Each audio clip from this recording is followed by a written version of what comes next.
당신의 불면증 윗집과 아랫집의 끔찍한 가해, 행위에 숨겨진 진실. 불면증 단순한 수면 부족이 아닙니다. 현대사회에서 불면증은 단순한 수면 부족이 아닌 수많은 사람들의 삶을 지배하는 심각한 문제로 자리 잡고 있습니다. 하지만 최근 연구에 따르면 이러한 불면증의 원인은 우리가 스스로 인식하지 못하는 곳에 숨어 있을 수 있습니다. 특히 윗집이나 아랫집 이웃의 소음과 그들이 하는 언행이 우리의 수면에 악영향을 미칠 수 있습니다.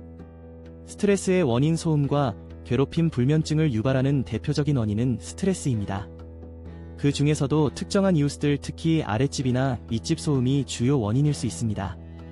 이러한 소음은 단순한 일상 소음이 아닌 반복적으로 이어지는 불쾌한 소리로 구성될 수 있습니다. 가령 특정 한 사람이 아랫집에서 소란을 피우거나 윗집에서 신경을 곤두세우게 만드는 소음을 내며 괴롭힘을 당하는 경우가 많습니다. 조롱과 속삭임이 그늘. 실제로 많은 피해자들은 주변 사람들의 조롱과 악의적인 속삭임에 시달리고 있습니다.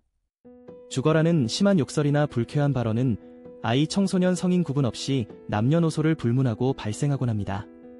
이처럼 공공장소에서도 심리적 압박을 느끼며 살고 있다는 것은 그들이 아무렇지도 않게 괴롭힘을 행한다는 것을 뜻합니다. 특수장비의 사용. 더욱 심각한 문제는 이웃에서의 생활소음 중 일부가 특수장비를 통해 조절된다는 점입니다. 이러한 장비들은 피해자를 괴롭히기 위해 음성 주입을 하거나 불쾌한 소리를 전달하는 데 사용될 수 있습니다. 이로 인해 피해자는 심각한 불안과 스트레스를 경험하게 됩니다.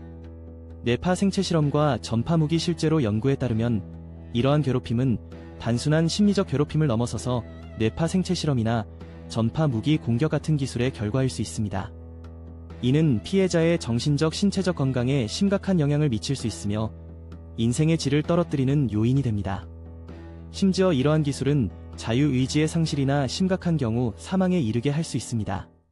이어지는 내용은 블로그 게시물에서 확인하실 수 있습니다. 게시물 링크는 더보기란 또는 고정 댓글을 참고해주세요.